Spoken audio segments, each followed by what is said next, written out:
Hello students, स्वागत है आपका अपने YouTube channel UP board classes पर। आप पढ़ रहे हैं क्लास 9th का मैथ और हम लोग पहुंच चुके हैं बच्चों अभ्यास 2.3 पर। इसके पूर्व में हम लोग 2.2 तक पूरा कर चुके हैं। अभी हम पढ़ते हैं अभ्यास 2.3 को। चलिए बिना समय गंवाए सीधे प्रश्नों पर चलते हैं। क्या कह रहा देखिए, बताइए कि निम्नलिखित बहुपदों में से किस बहुपद का एक गुणनखंड यक्स धन 1 है।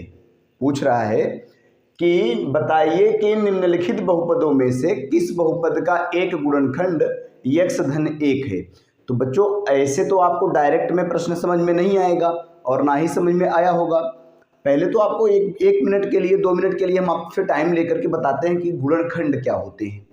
एग्जाम्पल में समझिए, मान लीजिए कि ये 6 कोई एक संख्या है, 6 कोई एक संख्या है और इसके गुणनखंड जो हैं वो क्या हो जाएंगे। मान लीजिए 2 गुणे 3 है। गुणनखंड का मतलब होता है कि ऐसी दो संख्याएं, 2 या 2 से अधिक संख्याएं भी हो सकती हैं, ऐसी संख्याएं जिन लोगों के गुणा करने से ये संख्या बनी हुई है।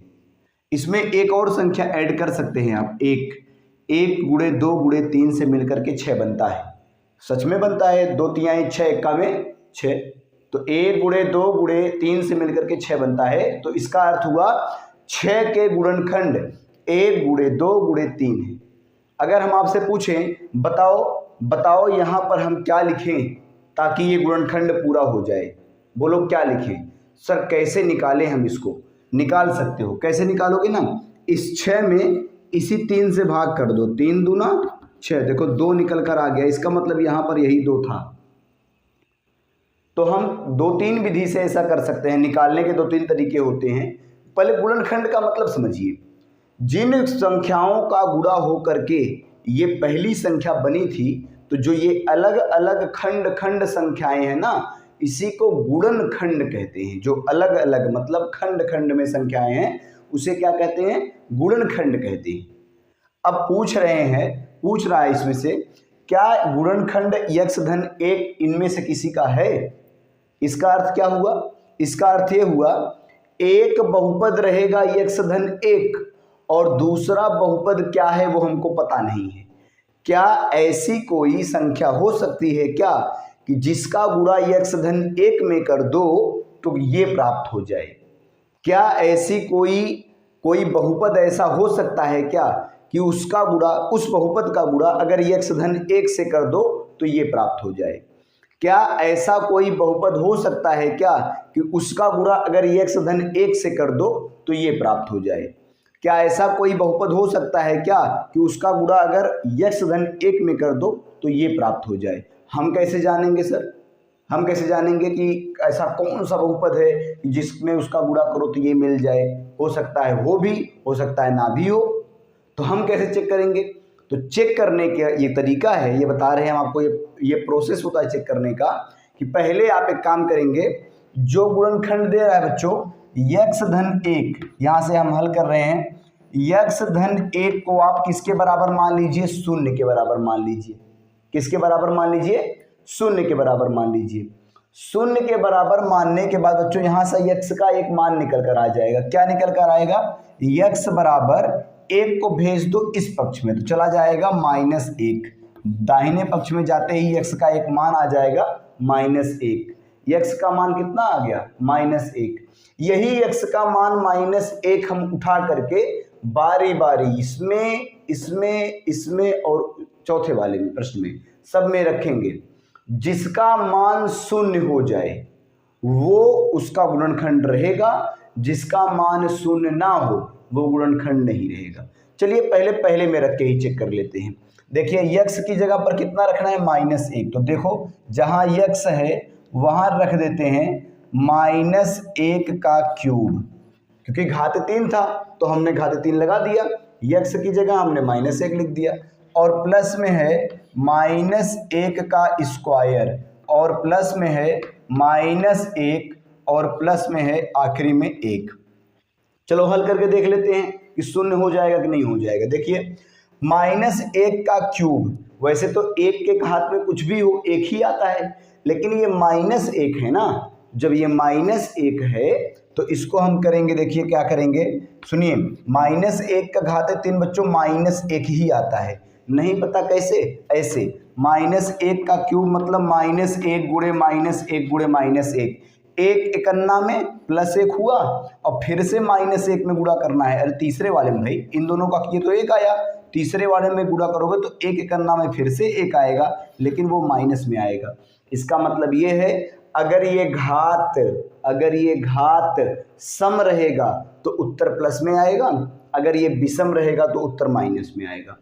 और प्लस बताओ -1 का स्क्वायर, तो इसका मतलब हुआ -1 गुणे -1, माइनस माइनस का गुणा होता है प्लस और 1 इकन्ना में 1, तो इसका मान आ गया प्लस का 1। फिर प्लस है, देखो प्लस और माइनस जब कोष्टक खोल दोगे तो प्लस माइनस का गुणा -1 और यहाँ +1 पहले से है। इधर देखिए -1 से +1 गया, -1 से +1 गया, बोलो बच्चों कितना आया, 0। क्या आया, 0। और हमने अभी आपको बताया था यदि शून्य आ जाए तो बहुपद का एक गुणनखंड x धन 1 है, और यदि शून्य ना आए तो बहुपद का एक गुणनखंड x धन 1 नहीं है। तो बताओ ये शून्य आ गया ना, इसका मतलब इस बहुपद का x³ धन x² धन x धन 1 का इस बहुपद का एक गुणनखंड x धन 1 है। चलिए हम दूसरे वाले को चेक कर लेते हैं, ठीक है, दूसरे वाले को चलो चेक कर लेते हैं, दूसरे वाले को चेक कर लेते हैं क्या आ जाएगा दूसरे वाले को चेक करने पर। इधर देखिएगा x के घाते 4 है, तो इसका मतलब x की जगह बच्चों कितना रखना है, -1 रखना है, रख लो। -1 के घात में 4 है, धन x का क्यूब है मतलब -1 का क्यूब है, धन x का स्क्वायर है मतलब -1 का स्क्वायर है, धन x है मतलब -1 है, और फिर आखिरी में +1 है। यहाँ नीचे लिख दे क्या कि आखिरी में +1 है, कोई दिक्कत नहीं ना। चलिए इधर देखिएगा कोई समस्या नहीं है। -1 के घाते 4, जब घात सम रहेगा, सम का मतलब 2 से कटने वाला, अगर घात सम रहेगा तो उत्तर आएगा प्लस में, तो -1 के घात 4 है तो उत्तर आएगा केवल 1, और प्लस जब ये घात विषम है मतलब 2 से ना कटने वाला तो उत्तर आएगा -1, ये सम है तो उत्तर आएगा +1, और ये -1 है तो कोष्टक में माइनस, यहाँ बाहर प्लस है, इसका मान तो 1 हुआ, प्लस अपनी जगह रहेगा, और इसका -1 है और बाहर +1 था तो उसको हमने लिख दिया। आगे देखिएगा +1 कोष्टक खोल दो तो -1, +1 कोष्टक खोल दो तो -1 +1, देखिए 1 2 3 4 5 कुल कितने पद आए हैं, चूंकि 1 2 3 4 5 पद इसमें थे तो 5 पद तो आ गए।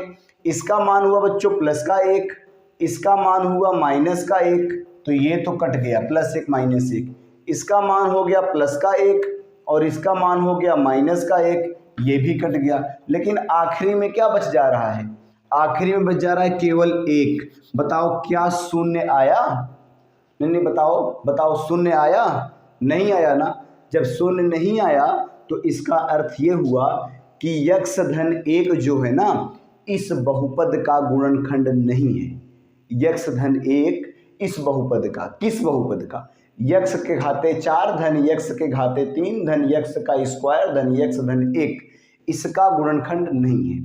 चलो हम तीसरे में चेक कर लेते हैं, हमने दूसरा और तीसरा शायद सेम लिख दिया है ना, इसको चेंज करते हैं, जो तीसरा वाला प्रश्न होगा उसको कर देते हैं, ठीक है। -1 के घाते 4 धन 3 गुणे -1 के घाते 3 धन, यहाँ पर देखो 3 गुणे -1 के घाते 2, जो बच्चों नहीं आ रहा हम उसको नीचे लिख रहे हैं। अगर हम अलग अलग करते हैं तो वीडियो बहुत लंबा जाएगा आगे, इसीलिए इसको शॉर्ट में कर रहे हैं। और प्लस का 1 है तो 1 की जगह -1 और +1 है तो 1 लिख दिए। अभी ये छोटा हो जाएगा, परेशान नहीं होना है। -1 के घाते 4 तो उत्तर आएगा बच्चों +1 और धन 3 गुणे -1, तो बताओ 1 के घाते 3 तो -1 आएगा, अभी लिख ही देते हैं 3 गुणे -1 और फिर ये तो आ गया +1। अरे 1 का स्क्वायर प्लस में होगा, -1 का स्क्वायर +1 होगा और 1 तिहाई 3 रहने दो, और यहाँ प्लस माइनस का गुणा तो -1 आएगा और +1 है तो +1 रहने दो। यहाँ पर भी गुणा कर दो, 1 धन 3 एकन्ना में 3, लेकिन माइनस में 3 क्योंकि ये माइनस में है, और यहाँ प्लस में 3, यहाँ माइनस का 1, यहाँ प्लस का 1। चलिए देखिए, +1 से -1 कटा, -3 से +3 कटा, लेकिन फिर 1 बच गया। फिर कौन बच गया? 1 बच गया। क्या बताओ ये गुणनखंड था? नहीं था। कब होता? जब शून्य आता। कब होता? जब शून्य आता तब इसका गुणनखंड माना जाता। x धन 1 इसका गुणनखंड नहीं है। अगर होता कब? जब यहाँ पर आता शून्य। x धन 1 इसका गुणनखंड नहीं है। होता कब? जब यहाँ आता शून्य। कितना रखने पर? x बराबर -1 रखने पर। कहाँ से आया -1? x धन 1 को 0 के बराबर माना गया, उसके बाद 1 को बाएं तरफ दाहिने तरफ भेज दिया गया, x का मान -1 हो गया। चलिए एक बार चेक कर लेते हैं। -1 के घाते 4 का मतलब बच्चों +1 हुआ, ठीक है। 3 गुणे -1 के घाते 3 -1 हुआ, 3 एकन्ना में -3, और इसके बाद फिर 3 केवल 3 होगा, ठीक है। -1 +1, ठीक है, कोई दिक्कत नहीं। आगे देखिएगा, इसमें अब रख कर देखते हैं। x का मान -1 रखिए, -1 के घाते 3 ऋण -1 के घाते 2 ऋण 2 धन करड़ी में 2 गुणे -1 और धन का करड़ी में 2। -1 के घाते 3 आएगा, उत्तर -1। यहाँ आएगा बच्चों -1 का जब स्क्वायर करोगे +1, अंदर तो +1 हो गया, लेकिन कोष्टक के बाहर माइनस है तो वो उसको फिर माइनस कर देगा, तो -1 हो गया, ठीक है। आगे देखिए, माइनस का जब गुणा अंदर करोगे तो ये हो जाएगा, लेकिन बाहर से -1 का भी गुणा करना, ये भी ध्यान रखना। जरा इसका गुणा अगर इसमें करोगे, 2 माइनस का गुणा करोगे तो ये -2 कर देगा, लेकिन 1 तो घटाना है भाई, माइनस का करो तो -2 और ये प्लस माइनस करड़ी में 2। बच्चों हमने क्या किया? कोष्टक को खोल दिया, इस माइनस ने दोनों को माइनस कर दिया, और फिर बाहर -1 है तो रहने दो, और धन करड़ी में 2 है तो ये भी रहने दो। देखते हैं, देखो इधर कुछ होता है क्या। यहाँ देखिए, धन करड़ी का 2 माइनस करड़ी का 2, ये तो चला गया। आगे देखिए, -1 तो बन गया -3 और ये -2। उत्तर कितना आ गया बच्चों? 3 2 -5, ये आ गया -5। बताओ 0 आना चाहिए था गुणनखंड साबित होने के लिए, और आ रहा है 1 1 -5। तो इसका अर्थ ये हुआ, पहले को छोड़कर बाकी सबका x धन 1 गुणनखंड नहीं है, और पहले वाले का x धन 1 एक गुणनखंड है। इस तरह से बच्चों पहला प्रश्न पूरा होता है पहले का, और इस हम लोग सवाल नंबर 2 पर चलते हैं। आप इसको नोट करेंगे, हम चलते हैं प्रश्न नंबर 2 पर।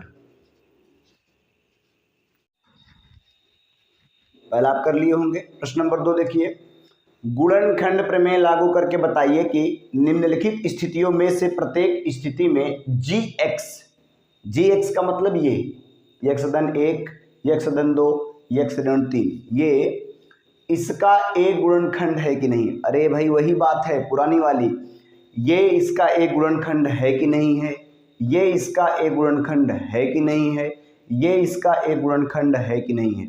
बच्चों इस प्रश्न में हम चेक करने के लिए शेषफल प्रमेय का प्रयोग कर रहे हैं, और आप अगर उदाहरण देखेंगे अपने NCERT बुक राजीव प्रकाशन की, वहाँ पर आपको इस विधि से चेक करना बताया गया है, ठीक है। ये जो गुणनखंड प्रमेय लिखा हुआ है उसी विधि में जैसे हम चेक करवा रहे हैं वैसे ही दिखाया गया है, बताया गया है। चलिए देखते हैं, परेशान होने की जरूरत नहीं है।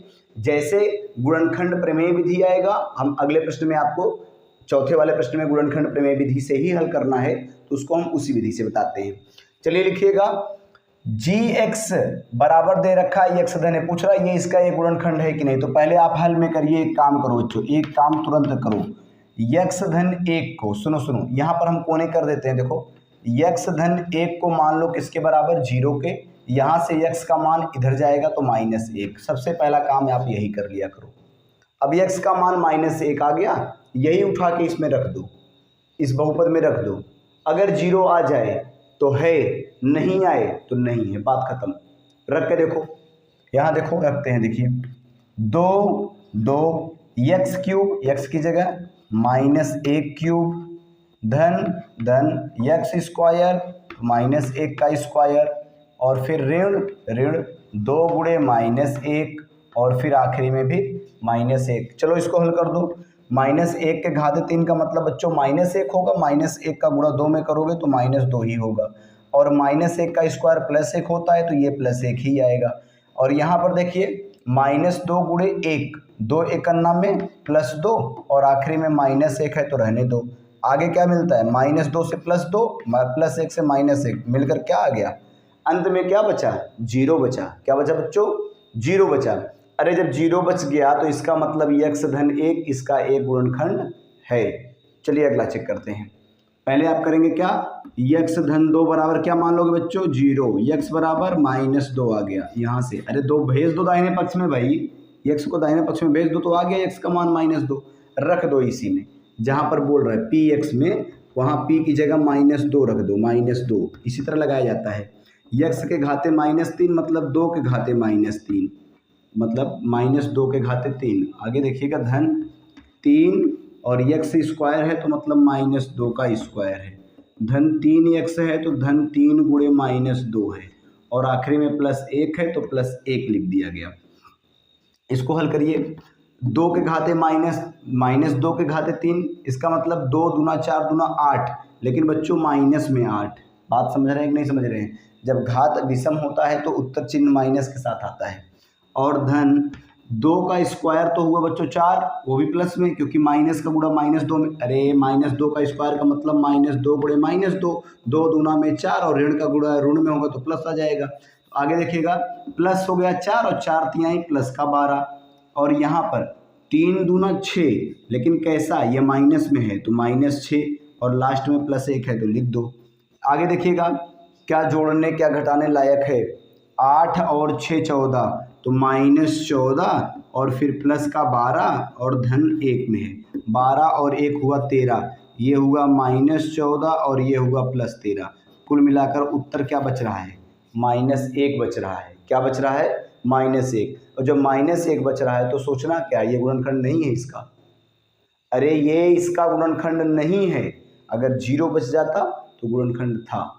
आगे हल करते हैं, देखो x ऋण 3 बराबर मान लो 0, x बराबर आ गया बच्चों 3, x बराबर क्या आ गया 3, रख दो उसी में px, x की जगह पर 3 रखना है मतलब p3 रखना है, बराबर रख दो 3 के घाते 3, x के घाते 3 माने 3 के घाते 3, ऋण 4 गुणे x का स्क्वायर माने 3 का स्क्वायर, और धन का x की जगह यहाँ रखो ना झट से 3, और धन का 6 है तो 6 हो गया, 3 त्रिक 9 त्रिक 27 ऋण 3 त्रिक 9, 9 चौके 36 और धन 6 3, ऐसे रख दो, क्या जोड़ना अभी आगे जोड़ लेंगे।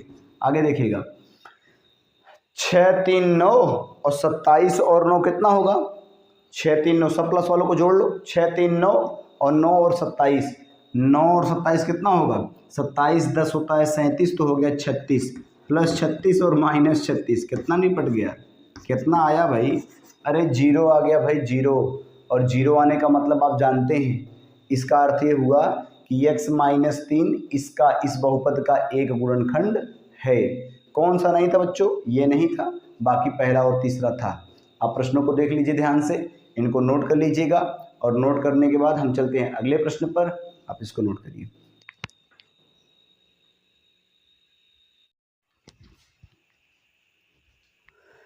प्रश्न नंबर 3 देखते बच्चों, क्या कह रहा है, k का मान ज्ञात कीजिए जबकि निम्नलिखित स्थितियों में से प्रत्येक स्थिति में x ऋण 1 वो px का एक गुणनखंड है। अच्छा, मतलब x ऋण 1 जो है ना वो इसका px का एक गुणनखंड है पहले से है, वो बता रहा है, और लेकिन k का मान हमको ज्ञात करना है। तब हम क्या करेंगे, देखो सेम प्रोसेस वही है, समझना बात को। पहले आप एक काम करेंगे, हल करते हैं बच्चों, देखो हल, अगर आपको हल दिख रहा हो तो ठीक हो, तो ऐसे हो जाएंगे तो दिख जाएगा। इधर देखो x ऋण 1, पहले तो आप x ऋण 1 को किसके बराबर मान लो, 0 के। यहाँ से बच्चों x को 1 उधर भेजोगे तो +1 हो जाएगा, यहाँ से x का एक मान निकल जाएगा, ये x का मान 1 है। अब आगे हम क्या करेंगे, आगे बच्चों जहाँ x है इस बहुपद में वहाँ पर 1 रख दो, और चूंकि ये पहले से बोला है कि ये इसका बहुपद है, इसका बहुपद है x ऋण 1, तो इसका मान 0 ही आएगा। आना चाहिए नहीं, आएगा, वो आना चाहिए, वो फिक्स होना चाहिए। चलो करते हैं, सुनो। इसका मतलब हुआ कि यदि हम p की जगह x की जगह पर 1 रख दें, ध्यान समझना बच्चों, p x बराबर यही है, तो x की जगह अगर हम x का मान 1 आया, उसके कारण इसके कारण x ऋण 1 बराबर 0 मान लिए, तो x का मान 1 आया, तो यहाँ से जो x स्क्वायर धन x धन k है ना, इसका मान 0 आना चाहिए। कितना आना चाहिए? 0 आना चाहिए। अरे भाई, जब वो कह रहा है कि इसका एक गुणनखंड x ऋण 1 है, तो रखने पर 0 आएगा ही आएगा। चलिए देखिए, रख के देखते हैं। आगे देखिएगा, एक का स्क्वायर, अरे x का स्क्वायर माने x का मान कितना है? 1, तो 1 का स्क्वायर धन x का मान 1 है, और धन k, ये बराबर कितना आना चाहिए? 0। देखो, 1 का स्क्वायर तो बच्चों 1 ही होता है, 1 धन 1 धन k और बराबर 0, 1 1 2, तो 2 धन k बराबर 0, 2 उधर भेज दो, k बराबर, यहाँ 2 धन में है, उधर जाके हो गया माइनस में, k का मान कितना आ गया बच्चों? -2। अरे यही तो निकालना था, k का मान ज्ञात कीजिए, तो k का मान निकल गया। बस इतना सा करना है। क्या करना है? x ऋण 1 को 0 के बराबर मान लो, x का मान निकल जाएगा 1, इस बहुपद में रख दो और इसको 0 के बराबर कर दो, मतलब दाहिने पक्ष में 0 रख दो, यह k का मान निकल जाएगा।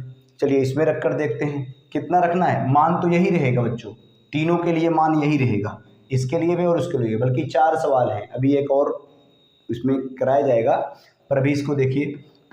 x की जगह यहाँ 1 रखने पर क्या होना चाहिए? 2 गुणे x की जगह पर बच्चों 1 का स्क्वायर धन k गुणे x की जगह पर 1 धन करड़ी में 2, ये सब रखने के बाद मान कितना आना चाहिए? 0 आना चाहिए, 0। क्यों 0 आना चाहिए? क्यों? क्योंकि बोल रखा है कि इसका एक गुणनखंड हो, पहले से गुणनखंड है, इसीलिए ये हो जाएगा 2 गुणे में 1, 2 1, अरे 1 का स्क्वायर 1 हुआ, और 1 दुआएं 2, और धन k 1 का में k, और धन करड़ी में 2 है तो करड़ी में 2 बराबर में 0। आगे देखिएगा, 2 को आप उधर भेज दो, जुड़ेगा तो है नहीं क्योंकि 2 अलग है, करड़ी में 2 अलग चीज़ है, दोनों को भेज दो उस तरफ। k बराबर हो जाएगा, पहले 2 गया तो बना -2, और फिर ये जो √2 था वो गया, बना माइनस करड़ी में 2। अगर चाहो तो माइनस कामन ले लो, k बराबर हो जाएगा -2 धन करड़ी में 2। बच्चों यही हो गया k का मान। आप इसको कर सकते हैं आंसर, ये भी आंसर ठीक है, ये भी आंसर ठीक है। k के मान इस तरह से हम निकाल सकते हैं। चलिए अब देखते हैं तीसरा वाला, मतलब तीसरे का तीसरा वाला, और हमको मान क्या रखना बच्चों? यही रखना है। सवाल तीनों के लिए एक ही x - 1 दिया था ना, तो यही रखना है। तो पहले हम क्या करेंगे कि px का मतलब p1 रखेंगे, किसकी जगह पर? k गुणे x स्क्वायर माने 1 का स्क्वायर ऋण करड़ी में 2, x की जगह पर 1 और धन 1 बराबर किसके आना चाहिए? 0 के आना चाहिए। k 1 का स्क्वायर तो 1 का होगा, तो k अपनी जगह बचेगा केवल, अरे 1 स्क्वायर 1 हुआ, 1 गुणे k, k 1 का में k, और ऋण करड़ी में 2, 1 का में करड़ी में 2, और धन का 1 है तो रहने दो, बराबर में 0। आगे देखिए, यहाँ से आप सबको भेज दो, k को छोड़ दो, जिसका मान चाहिए उसको एक तरफ अकेला छोड़ो भाई। हम आपको पहले से बताते आ रहे हैं, जिसका वैल्यू निकालना हो उसको एक पक्ष में अकेला छोड़ दो, अपने आप उसकी वैल्यू आ जाएगी। इन दोनों को भेजो बराबर, ये गया तो बन जाएगा प्लस का करड़ी में 2, और ये बन गया तो गया माइनस का 1 हो गया, ये बन गया आपका आंसर, k का मान निकल गया। तो बच्चों तीसरे के 3 प्रश्न हो गए हैं, अभी भी बाकी है 1 प्रश्न, आप इनको कर लीजिएगा, हम चौथा प्रश्न आपको बता रहे हैं, तो ये भी देख लीजिए क्या कह रहा है। देखिएगा, px बराबर kx स्क्वायर -3x धन k, अरे मान कितना रखना है? वही बच्चों, मान वही चलेगा, क्योंकि सवाल तो एक ही था ना, बोल रहा था कि x - 1 सबके लिए है, वो सबका गुणनखंड है। तो आप एक काम करेंगे, px की जगह आप 1 रखेंगे, चलिए रखिए, रखते हैं। k अपनी जगह पर, x की जगह बच्चों 1 का स्क्वायर ऋण 3 अपनी जगह, x की जगह पर 1 और धन k, और आखिर मान कितना आना चाहिए? जीरो। क्यों आना चाहिए जीरो? क्योंकि x माइनस एक गुणनखंड है पहले से।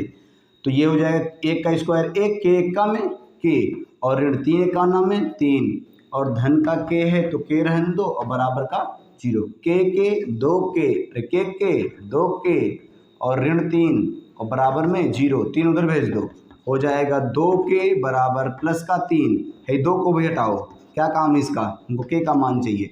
यहाँ 2 का गुणा हुआ, उधर जाकर भाग, 3 बटा में 2, अरे के का मान आ गया 3 बटे में 2। ये था तीसरे का चौथा सवाल, और इसके साथ आपका तीसरा सवाल पूरी तरह से समाप्त हो गया। अब हम चलते हैं सवाल नंबर 4 पर। वो एक प्रश्न बचा था, आप उतार लीजिए। प्रश्न नंबर 4 में हम देखते हैं कि 12x स्क्वायर ऋण 7x धन 1 इसके गुणनखंड करने हैं। क्या करना है बच्चों? गुणनखंड। आप पूछ सकते हो सर गुणनखंड क्या होता है, कैसे हम लोग करेंगे? पहला काम होता है बच्चों, इसकी तुलना हम लोग करते हैं। किससे तुलना करते हैं? वैसे तो ये प्रश्न भी आप बहुत सारा लगाए हुए हैं जब आप लोग अल्फा बीटा वाले प्रश्न पढ़े थे। अगर आप वीडियोस को रेगुलर नहीं देखे हो तो फिर आराम से देखते रहिएगा। वैसे 9th क्लास में इसके पहले भी आप इन प्रश्नों को लगाए हुए हैं, या 8th क्लास में लगाए हुए हैं। चलिए करते हैं बच्चों। ax square plus bx plus c, इससे हम लोग तुलना करते हैं। ये मूल है, ये द्विघात समीकरण का मूल है। अगला स्टेप हम लोग क्या करते हैं बच्चों? अगला स्टेप करते हैं हम लोग a गुणा c करना, a गुणे c, a गुणे c। सर a क्या है? हम अब खुद देखो क्या है, x स्क्वायर की जगह पर है, तो बताओ a की जगह पर क्या है बच्चों? 12, तो लिख दोगे 12 गुणे।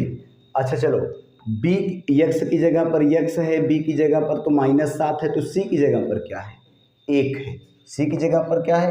1, और 12 एकाना में 12।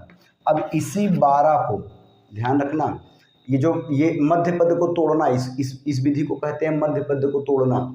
अब ये जो -7 है ना, -7, इनको ऐसे दो भागों में तोड़ो, -7 को ऐसे दो भागों में तोड़ो ताकि बच्चों जोड़ने और घटाने पर तो -7 आए। अरे -7 को ऐसे दो भागों में तोड़ दो, ऐसे दो भागों में तोड़ दो बच्चों, ताकि जोड़ने पर, इनको अगर जोड़ दो तो -7 आए, जोड़ने पर चाहे घटाने पर -7 आए। लेकिन अगर इन दोनों का गुणा कर दो तो वो बच्चों 12 आना चाहिए। कितना आना चाहिए? 12 आना चाहिए। चलो हम करते हैं, सुनो बताएं क्या करें। तुम ले लो -4 और -3, -4 और -3। बच्चों -4 और -3 जुड़ेगा तो आएगा -7। नहीं बताओ आएगा कि नहीं आएगा? अरे माइनस माइनस में जब दोनों रहते हैं तो उनको जोड़ने पर तो उत्तर माइनस में ही आता है ना। तो -4 और -3 को जोड़ोगे तो आएगा -7, लेकिन इनका गुणा करोगे तो चूंकि माइनस है तो उत्तर आ गया प्लस में। अरे माइनस गुणे माइनस तो उत्तर आया प्लस में, और 4 तिहाई 12। बस यही चाहिए था हमको। चलिए कैसे करेंगे इसके आगे देखो। 12x स्क्वायर को ऐसे रहने दो, और बच्चों जो -7 है ना, -7x, इसको लिख दो -4x और -3x। 4 3 7, अरे 4 3 7, -7 को हम ये लिख दिए तो क्या गलत कर दिए? जोड़ोगे तो फिर वही आ जाएगा, और +1 है तो 1 रहने, ऐसे ही रहने दो। ठीक है, -4 और -3 लिख दिया गया, किसको? 12 को। ठीक है, -4 और -3 लिख दिया गया 12 को। आगे देखिए क्या हो जाएगा तब। इनको देखिए, इनको, इतने दो जन को देखिए, इतने लोग को, इनको देखिए और इनको देखिए। अब एक काम करते हैं, इनमें देखते हैं क्या कॉमन है, इन दोनों में कॉमन क्या है। यहाँ बच्चों 12 है, यहाँ 4 है। 12 में भी 4 छुपा होता है, क्योंकि 4 तिहाई 12, 4 तिहाई 12। तो ये हो जाएगा, एक काम करो आप कॉमन ले लो 4। चलो ठीक है, यहाँ भी x, यहाँ भी x, तो x भी कॉमन ले लो। 4x कॉमन अगर ले लोगे तो यहाँ बचेगा कितना बच्चों? 12 में से 3। कहोगे सर 4 बाहर निकाले हो 3 कैसे बना? अरे हम कॉमन ले रहे हैं, घटा नहीं रहे हैं। फिर गुणा करोगे तो यही आना चाहिए। और देखो 3 बचा, साथ में 2 बार x है तो 1 बार x भी बचेगा, और माइनस में 4x यहाँ था, 4x निकाल दिए तो बचेगा केवल 1। करके गुणा देखो फिर यही आ जाएगा, 4 तिहाई 12 और x गुणे x, x स्क्वायर। और 4x एक्का में -4x, क्योंकि ये माइनस में है एक। और फिर देखो आपको इसमें से भी वही कॉमन ऐसा लेना है ताकि जो यहाँ पर बचा है वही इस कोष्टक में भी बच जाए। तो आप -1 कॉमन ले लो, तो 3x बचेगा ऐसे ही और प्लस बचेगा माइनस बन जाएगा, इस तरह से हो जाएगा। करके देखो गुणा फिर वही आ जाएगा। देखो -1 गुणे 3x, -3x एक्का में 3x माइनस में, क्योंकि ये माइनस में है, और 1 का गुणा माइनस में करोगे तो 1 एकन्ना में +1, फिर वही ऊपर वाला आ जाएगा गुणा करने के बाद। ऐसे ही कॉमन लिया जाता है, ऐसा कॉमन लो कि ताकि गुणा करने पर फिर से वो पहले वाली संख्या प्राप्त हो जाए। अब जरा पूरे को देखो, पूरे में यहाँ भी 3x ऋण 1 है, यहाँ भी 3x ऋण 1 है, तो 3x ऋण 1 ले लो बच्चों कॉमन, तो ये बचेगा 4x और यहाँ से बचेगा ऋण 1। यही बच्चों इसका गुणनखंड है, यही इसका आंसर है। यदि आप इन दोनों का गुणा करोगे, ये चिन्ह बीच में कुछ नहीं तो क्या है, गुणा है। अगर इन दोनों का गुणा करोगे तो फिर से यही मिल जाएगा, इसी को गुणनखंड कहते हैं। इनका गुणा कर दोगे तो ये मिल जाएगा। करके चेक करना हो तो करके चेक कर लेना, आप चेक करके ना कमेंट बॉक्स में बताना कि ये सच में मिलता है कि नहीं मिलता है, ठीक है। चलो इसको देख लेते हैं, इनको करते हैं। पहला काम होगा बच्चों a गुणा में c, मतलब 2 तिहाई 6, 6 को ध्यान रखना अभी। फिर अगला काम होगा बच्चों ये 7 को, इस 7 को ऐसे 2 भागों में तोड़ो, 7 को ऐसे 2 भागों में तोड़ो ताकि अगर इनको जोड़ो या घटाओ तो 7 आए, लेकिन अगर इनको गुणा कर दो, क्या कर दो बच्चों, अगर इनको गुणा कर दो तो ये आए 6, क्या आए 6 आ जाए। तो कैसे हो सकता है इसका, देखो 3 दूना 6, ऐसे कैसे करें कि जोड़ने घटाने पर तो 7 आए लेकिन गुणा करने पर क्या आए 6 आए। तो 6 एकन्ना में 6, अरे हो गया, इधर देखो 6 और 1, देखो जोड़ने पर 6 1 7 और गुणा करने पर 6 एकन्ना में 6, देखो आ गया। इसका मतलब हम 7 को ऐसे ही 2 भागों में अब तोड़ देंगे। 2x², आगे देखो 2x² ऐसे रहेगा, इसी 7 को बच्चों तोड़ना पड़ेगा। कैसे लिखें हम, धन 6x और धन 1x, 6x और 1x मिलाकर क्या बन जाएगा 7x, और 3 को 3 ही रहने दो। क्या गलत कर दिया हमने, अगर 7x को 6x धन x लिख दिए तो सर हम कैसे जानेंगे यही लिखना है, सर यहाँ से जानोगे, यही तो समझा रहे हैं, यही जानने के बाद ये लिखा जाता है। अब जरा इनको देखो और इनको देखो, यहाँ कुछ कॉमन दिखेगा, यहाँ 2 है, 6 में भी 2 छिपा है, 2 कॉमन ले लो, x यहाँ भी है, x यहाँ भी, तो x कॉमन ले लो। 2x निकाल दोगे बच्चों तो 1x यहाँ बचेगा, क्योंकि गुणा करने फिर यही मिलना चाहिए। और धन 6 में से निकाल दोगे 2 तो बचेगा 3, और x तो एक ही बार था वो निकल चुका है। और देख रहे हो यहाँ x धन 3 है, आपको वही बचाना है कोष्टक में जो यहाँ पर है, तो आप धन 1 कॉमन ले लो, 1 कॉमन ले लोगे तो बचेगा x धन 3। अब दोनों कोष्टकों में पूरे को देखो, पूरे को x धन 3 2 बार है, तो आप एक काम करो ना, इधर भी है प्लस की इधर भी है और प्लस के बाद भी है, तो x धन 3 कॉमन ले लो और जो बचेगा उसको लिख दो। यहाँ से निकाल दोगे तो बचेगा 2x और यहाँ से कॉमन ले लोगे तो बचेगा 1, 2x धन 1। यही बच्चों गुणनखंड है, यही क्या है गुणनखंड है। अगर आप इन दोनों का गुणा कर दोगे ना, गुणा कर दोगे तो फिर से यही संख्या बन जाएगी जो ऊपर प्रश्न में दी गई थी। तो ये इसका गुणनखंड हो गया, ये इसका गुणनखंड हो गया। 2 प्रश्न हम कर चुके हैं और कुल 4 प्रश्न हैं। आप दोनों नोट करिए, जब तक आप नोट करते हैं तब तक हम बच्चों अगले प्रश्न पर चलते हैं।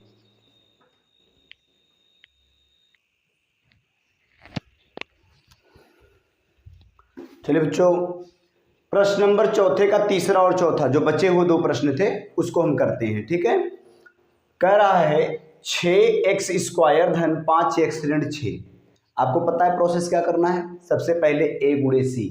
सर a क्या है बच्चों, ये x² का गुणांक को a कहते हैं, x² के गुणांक को a कहते हैं और अचर पद को c कहते हैं। अचर पद का मतलब आपको इन्हीं वीडियो में भी कल बताया गया था, चर और अचर क्या होते हैं।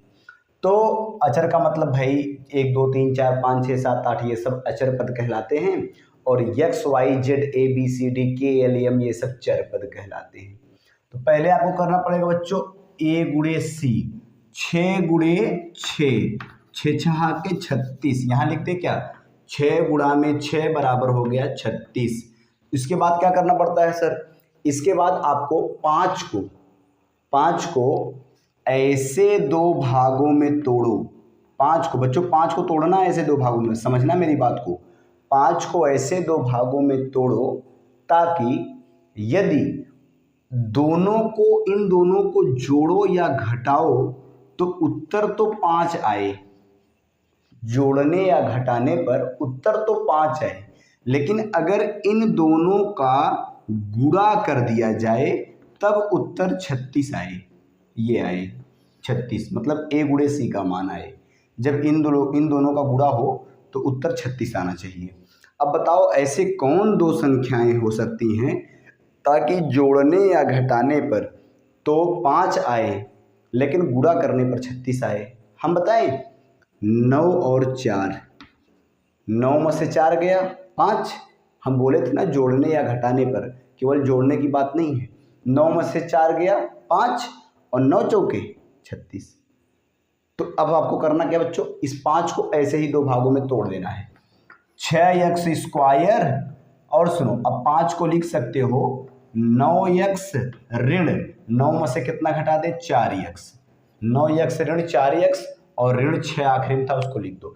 अरे हमने 5 को बस यही लिख दिया कि 9x ऋण 4x। कहाँ से लिखा सर, यहीं से लिखा। 9 में से 4 जाएगा तो 5x आएगा, वो वही है, बदला नहीं है कुछ भी। अब आगे देखिए, इन दोनों को देखिए और इन दोनों को देखिए बच्चों, इनमें से कुछ कॉमन मिलेगा आपको। पहले इन दोनों में से देखेंगे, 6 यहाँ है 9 यहाँ है, 6 में भी 3 छिपा है और 9 में भी 3 छिपा है। तो एक काम करो, पहले तो 3 कॉमन ले लो, यहाँ भी x यहाँ भी x, तो x भी कॉमन ले लो। और जब 6 में से 3 निकाल लोगे तो बचेगा 2। कहोगे सर ऐसी क्या बात हो गई कि 6 में से 3 निकाल लोगे तो 3 बचना चाहिए ना। नहीं, हम माइनस थोड़ी कर रहे हैं, हम कॉमन ले रहे हैं भाई। कॉमन लेने का मतलब होता है जब इसका गुणा करो तो फिर यही आए, 3 दूना 6। और x² है ना, तो 2 बार x है तो 1 बार तो बचेगा ना। और फिर धन 3x, तो यहाँ 3 निकाल दिए तो बचेगा 3 और x तो 1 बार था तो बाहर निकल गया। 3 त्रिक 9 और x के गुणा इसमें हुआ तो फिर वही आ जाएगा। आगे देखिएगा, अब इन दोनों को ऐसा कुछ कॉमन लेना पड़ेगा ताकि यही बचे कोष्टक में। तो एक काम करो, यहाँ ऋण तो ऋण कॉमन ले लो पहले तो। और 4 में भी 2 छुपा है और 6 में भी 2 छुपा है, तो ऋण 2 ही कॉमन ले लो केवल, और कुछ है ही नहीं भाई कॉमन। यहाँ x है यहाँ x है ही नहीं, तो कॉमन कहाँ से लोगे। तो ये देखो, आगे देखो, यहाँ से 2 निकाल दिए तो बचेगा 2 और x रहेगा क्योंकि x तो निकाल ही नहीं रहे हो। और इसके बाद धन, सर यहाँ तो ऋण था, धन कैसे आ गया। अरे माइनस कॉमन ले लिए हो ना, जब माइनस का अंदर गुणा करोगे तो फिर यही मिलेगा। और यहाँ अगर माइनस लिख दोगे तो माइनस का गुणा माइनस में होकर प्लस बन जाएगा, गलत हो जाएगा। तो माइनस की यहाँ पर प्लस ही रहेगा और 2 तिहाई 6। अरे यही बचना चाहिए था, हम बोले थे ना यही कोष्टक में बचना चाहिए। और जिसका काम नहीं है उसको हम मिटा देते हैं। देखो इसका अब काम नहीं है, ठीक है, इनका अब काम नहीं है तो इसको हम मिटा देते हैं। आगे देखिएगा, अब पूरे को देखो, पूरे को तो 2x धन 3, पूरे में से 2x धन 3 ले लिए। अरे 2x धन 3 कॉमन ले लिए, तो यहाँ बचा कितना 3x और फिर यहाँ बचा ऋण का 2, 3x ऋण 2। बच्चों यही इसका गुणनखंड है, यही इसका क्या है, गुणनखंड है, यही आपका आंसर है। जब इन दोनों का गुणा करोगे तो ये संख्या प्राप्त हो जाएगी, ये बहुपद प्राप्त हो जाएगा। इन दोनों बहुपदों का गुणा करने से ये मिल जाएगा, तो इसी को कहते हैं गुणनखंड। हमने इसको खंड खंड में तोड़ दिया, ये 2 खंडों में टूट गया। इसी तरह से अगले को करते हैं, देखिए। चलिए आप बताइए अब क्या करना पड़ता है। पहला स्टेप क्या होता है बच्चों, पहला स्टेप होता है a गुणे c करना, a गुणे c करना। तो 3 गुणे में 4, 3 चौके 12। लेकिन एक बात बताओ सकता है बच्चों, शायद अगले पिछले वाले प्रश्न में हम 6 के प्लस 36 लिख दिए हों, पर यहाँ पर माइनस 36 रहेगा। क्यों बच्चों, 9 का गुणा जब 4 में करोगे ना, 9 तो प्लस में है, 4 माइनस में है, तो 9 चौके ऋण में 36 आएगा, ठीक है ना। 9 चौके ऋण 36 आएगा। और यहाँ ऐसा होना भी चाहिए, 6 के 36 ऋण 36 में तो था भी, तो कोई गलत नहीं है, ठीक है, बस केवल हमने 36 प्लस में लिख दिया था शायद। आगे देखिएगा, 4 तिहाई ऋण 12। अब इसको दिमाग में रखना। अब यहाँ पर क्या है बच्चों, यहाँ पर 1 छुपा है, इसको भूल मत जाना 1 को। और एक भी कैसे, माइनस में। अब -1 को ऐसे दो भागों में तोड़ो, -1 को ऐसे दो भागों में तोड़ो ताकि जोड़ने और घटाने पर, जोड़ने या घटाने पर तो उत्तर -1 ही आए, और जब इन दोनों का गुणा कर दो तब उत्तर -12 आए, उत्तर -12 आए। क्या हो सकते हैं आप सोचो जरा, कौन ऐसे दो लोग हैं जिनका गुणा करने पर तो -12 आएगा, लेकिन अगर उनको घटा दिया जाए या जोड़ दिया जाए तो उत्तर -1 आए। हम बताएं, सुनिए, 4 ले लो और एक काम करो, और -4 ले लो और +3 ले लो, -4 ले लो और प्लस का 3 ले लो। सर ऐसा कैसे होगा, हम बताएं, जोड़ दो, -4 को 3 में जोड़ोगे ना तो माइनस वाला ज़्यादा है, चिन्ह लगेगा माइनस का, 4 में से 3 घट जाएगा, आएगा -1, तो जोड़ने पर तो आया -1 और गुणा करने पर 4 तिहाई ऋण 12, क्योंकि एक तो माइनस में है ना, एक ऋण में है तो 4 तिहाई ऋण 12 आ गया। अब ऐसे ही आपको करना बच्चों, इसकी जगह यही लिखना है, यही दोनों अंक लिखने हैं। तो 3x² ऋण का 4x और धन का 3x और ऋण का 4। अब इधर देखो, हमने क्या किया, ऋण 1x की जगह तो यही लिख दिए हैं, ऋण 1x की जगह यही दोनों लिख दिए हैं, बाकी दोनों अपनी जगह पे हैं, बस हमने 1x को ये लिख दिया, 4x और 3x। कैसे लिखे हैं, अरे आपके सामने करके लिख रहे हैं ना, क्यों ऐसा लिख रहे हैं, 4 में से 3 घट जाएगा तो एक ही आएगा, कुछ अलग नहीं कर दिए हैं। इन दोनों को देखो, इन दोनों को थोड़ा दिक्कत हो रहा है सर कॉमन लेने में, यहाँ 3 है यहाँ 4 है, तो भैया इसको इधर उधर कर लो, तो ये हो जाएगा 3x², एक पहले लिख दो, और धन 3x इसको बाद में लिख दो, ऋण 4x और ऋण का 4, देखो मजा आ गया।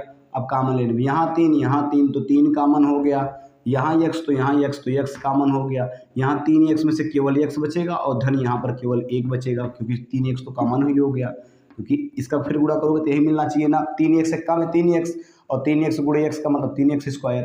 यहाँ से माइनस एक काम करो 4 कॉमन ले लो, -4 कॉमन लोगे तो क्या बचेगा, केवल x, और माइनस निकाल चुके हो तो इसलिए +1 बचेगा।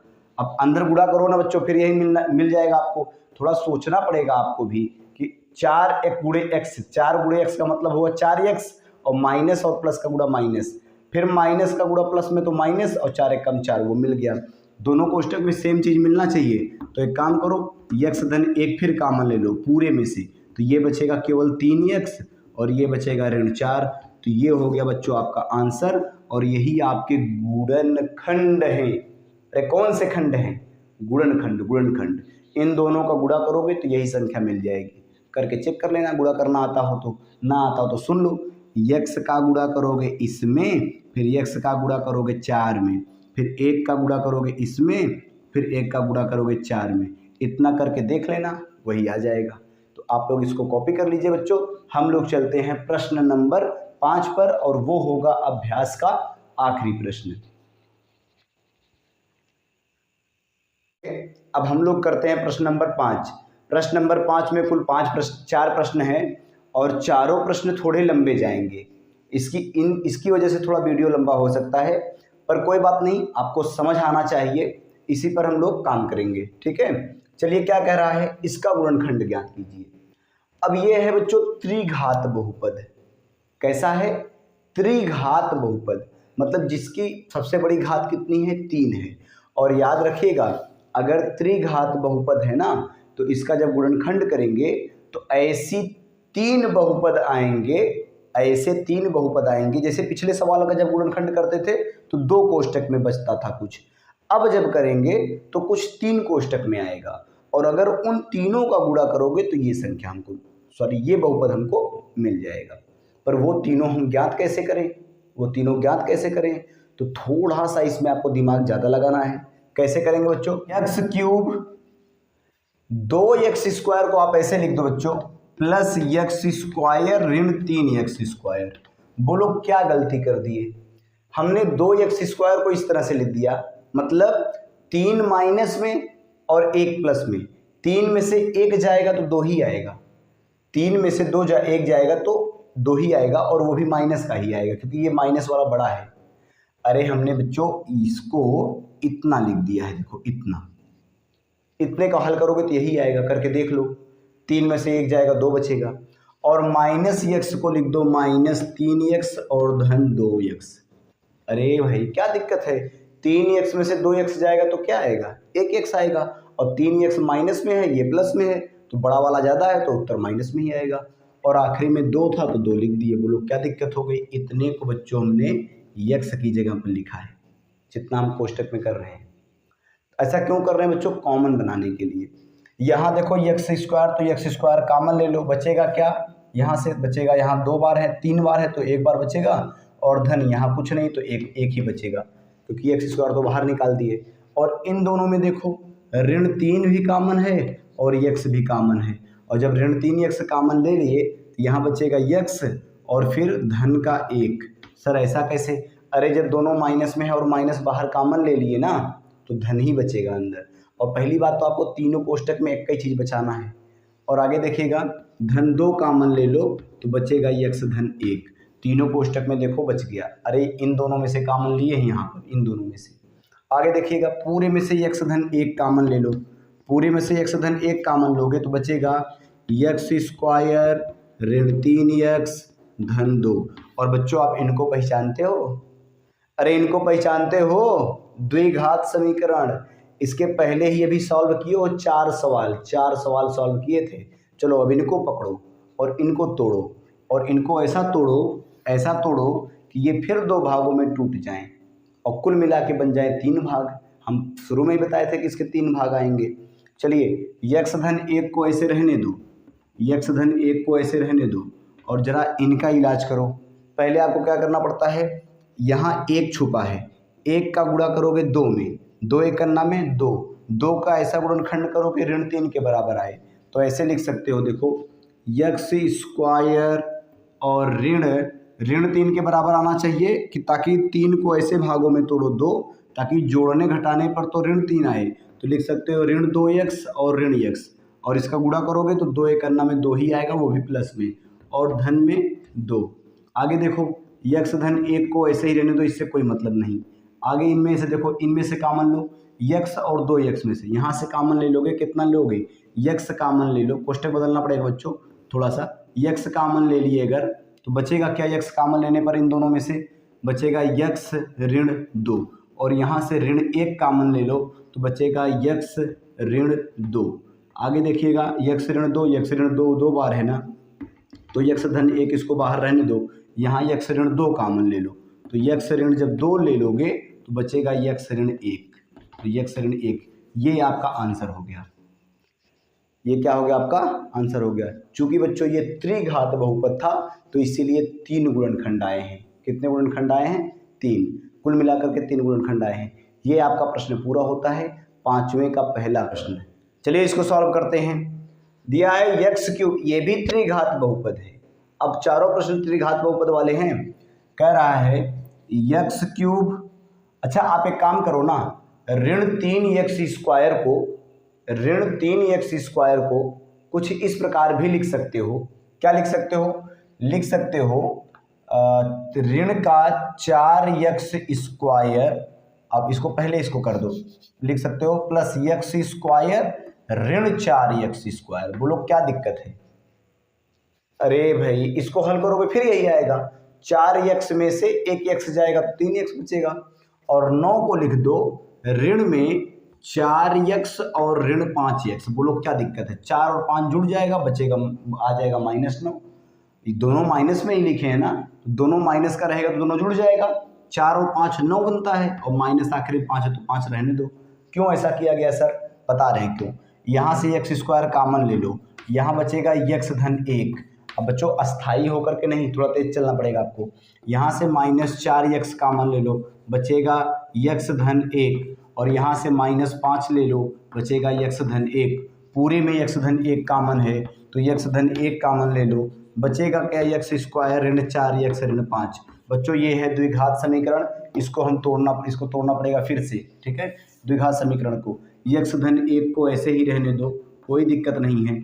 और इसके बगल में ये है 5 एकन्ना में 5 ऋण 5, और ऋण 5 का ऐसा गुणनखंड कर रहे हैं कि 4 के बराबर आए, तो ऐसे लिख दोगे x स्क्वायर और ऐसा गुणनखंड करो, 5 एकम नाम 5, ऋण 4 के ऐसे दो भाग करो, ऋण 4 के ऐसे दो भाग करो ताकि जोड़ने और घटाने पर तो ऋण 4 आए, पर गुणा करने पर इसका 5 आए। ठीक है, गुणा करने पर कितना आए, 5 आए। तो इसको लिख सकते हो कि ऋण 5x और धन का x। अब देखो जोड़ दोगे इसको तो आएगा ऋण का 4, 5 में से 1 घट जाएगा, आएगा 4, और 5 एकम नाम में ऋण 5 आ गया। और इसके बाद ऋण 5 है तो ऋण 5 ऐसे ही लिख दो। आगे देखिए, यक्स धन 1 को ऐसे रहने दो, इससे कोई मतलब नहीं है। यहाँ से यक्स कामन ले लो, बचेगा यक्स ऋण 5, यहाँ से धन 1 कामन ले लो, बचेगा यक्स ऋण 5।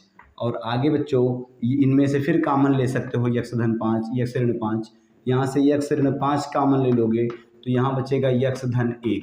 यही आपका आंसर है, यही आपके गुणनखंड हैं। चूंकि बच्चों त्रिघात बहुपद था तो इसीलिए 3 गुणनखंड आए हैं, इसके 3 पद आए हैं, एक बहुपद, द्वि बहुपद, 3 बहुपद, तीनों का गुणा करने पर फिर यही संख्या मिल जाएगी। आप इसको कॉपी कर लीजिए। हम चलते हैं 5वीं के तीसरे वाले पर।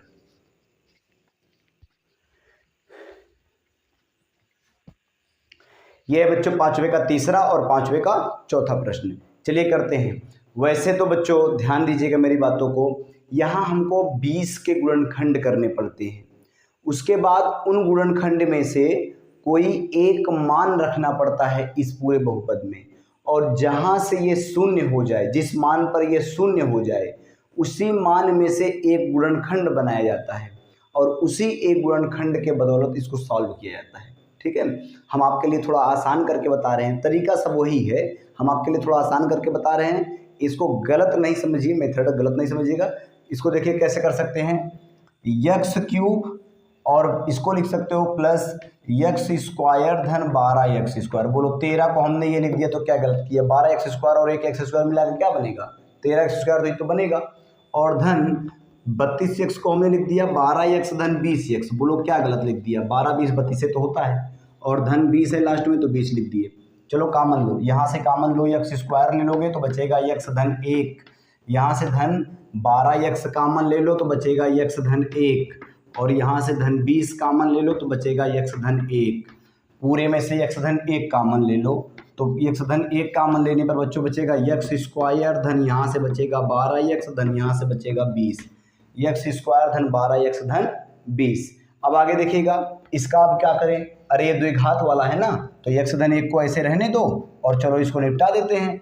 20 एक करना में 20 और ऐसा गुणनखंड करो 12 का कि 20 के बराबर आ जाए। गुणा करने पर क्या आएगा, अरे कितना कर सकते हो, 20 एक करना 20, 12 के ऐसे गुणनखंड करो ताकि जोड़ने घटाने पर तो 12 आए और गुणा करने पर 20 आए। कैसे होगा, 10 दूना 20 और 10 दुई 12, तो यक्स स्क्वायर धन आप लिख सकते हो 10x या 2x धन 10x, और धन का 20 है तो 20 रहने दो। देखो 10 और 2 12 और 10 दूना 20। आगे देखिए, यक्स धन 1 को ऐसे ही रहने दो और यहाँ से ले सकते हो कामन, कोष्टक हम थोड़ा चेंज करते हैं, यक्स कामन ले लो तो बचेगा यक्स धन 2, और यहाँ से धन 10 कामन ले लो तो बचेगा यक्स धन 2। और इसके बाद देखिए यक्स धन 1 को ऐसे रहने दो, इसका कोई काम नहीं, यहाँ से यक्स धन 2 2 बार है तो यक्स धन 2 कामन ले लो, और यहाँ क्या बचेगा यक्स धन 10, बचेगा यक्स धन 10। ये हो गया बच्चों आपका आंसर। और ये कौन सा आंसर था, 5वें का तीसरा वाला। आप प्रश्न को इसको नोट करिए, हम 5वें का चौथा लगाते हैं। ठीक है, इसको आप लिख सकते हो बच्चों 2y क्यूब धन, इसको आप लिख सकते हैं 2y स्क्वायर ऋण y स्क्वायर। अरे 2y स्क्वायर में से y स्क्वायर घटाओगे तो 1y स्क्वायर बचेगा, हमने इसी एक को 2 भाग में तोड़ दिया। 2y स्क्वायर में से 1y स्क्वायर जाएगा तो y स्क्वायर, और ऋण 2y है तो इसको लिख सकते हो ऋण y। क्यों, ऋण y जुड़ जाएगा और चिन्ह लगेगा ऋण का, y 2y। आगे देखिएगा -1। ऐसा हम क्यों कर रहे हैं बच्चों, कामन लेने के लिए। इन दोनों में से कामन ले सकते हो 2y स्क्वायर, बचेगा क्या यहाँ पर y धन 1। यहाँ क्या कामन ले सकते हो, यहाँ से प्लस माइनस का y कामन ले लो, बचेगा क्या y धन 1, और यहाँ से धन का 1 कामन लो, ऋण का 1 कामन ले लो, बचेगा y धन 1। सब कोष्टक में y धन 1 बच रहा है तो y धन 1 कामन ले लो सीधे सीधे, और ये बच जाएगा अगले कोष्टक में 2y स्क्वायर ऋण y और ऋण का 1। ये द्विघात समीकरण है, देख रहे हो। इसको ऐसे ही रहने दो, इनको तोड़ दो, इनको तोड़ोगे तो क्या आएगा, 1 दूआई 2, ऐसे गुणनखंड करो ताकि एक को ऐसे भाग में तोड़ो ताकि जोड़ने घटाने पर तो 1 आए, लेकिन गुणा करने पर कितना आए, गुणा करने पर ऋण का 2 आए। तो लिख सकते हो 2y का स्क्वायर, और आगे क्या लिख सकते हो बच्चों, गुणा करने पर 2 आना चाहिए, तो ऋण 2y और प्लस का y और ऋण 1, ये लिख सकते हो। देखो 2y में से 1 y जाएगा तो बचेगा y, और 2 51 में 2, वो भी ऋण में। यहाँ लिख सकते हो y धन 1, और इसको लिख सकते हो, कोष्टक थोड़ा चेंज करेंगे क्योंकि हम कॉमन लेना चाह रहे हैं। 2y कॉमन ले लिए तो बचेगा क्या, y और ऋण 1, यहाँ से y ऋण 1, और यहाँ से धन 1 कॉमन ले लो, बचेगा y ऋण 1। ये कॉमन लेने का काम खत्म। आगे देखिएगा y धन 1 को ऐसे ही रहने दो, इनमें से देखो बच्चों y ऋण 1 कॉमन है, तो y ऋण 1 कॉमन ले लो, बचेगा 2y धन 1, 2y धन का 1, यही आपका आंसर है। यही आपका क्या है, गुणनखंड है, जिसको आपको निकालना था। ये आपका गुणनखंड था बच्चों, 5वें का तीसरा, 5वें का चौथा। थोड़ा छोटा करने का कोशिश हमने किया है, बाकी करते तो हैं इसका गुणनखंड करके। 20 को अलग अलग भागों में तोड़ते हैं, 1 को अलग अलग भागों में तोड़ते हैं, उसमें से एक y का मान निकालते हैं, इस बहुपद में रखते हैं, और उससे एक गुणनखंड बनता है उसका। यदि आपको बच्चों वीडियो अच्छे लगते हों तो आप लाइक शेयर सब्सक्राइब कीजिए। क्लास 9th और 10th के वीडियोज आपको लगातार यहाँ मिल रहे हैं। धीरे धीरे आपको फिजिक्स, केमिस्ट्री, बायो के भी वीडियोज और इंग्लिश के भी मिल जाएंगे। तब तक के लिए अब मिलते हैं हम अगले वीडियो में। नोट कर लीजिएगा इसको।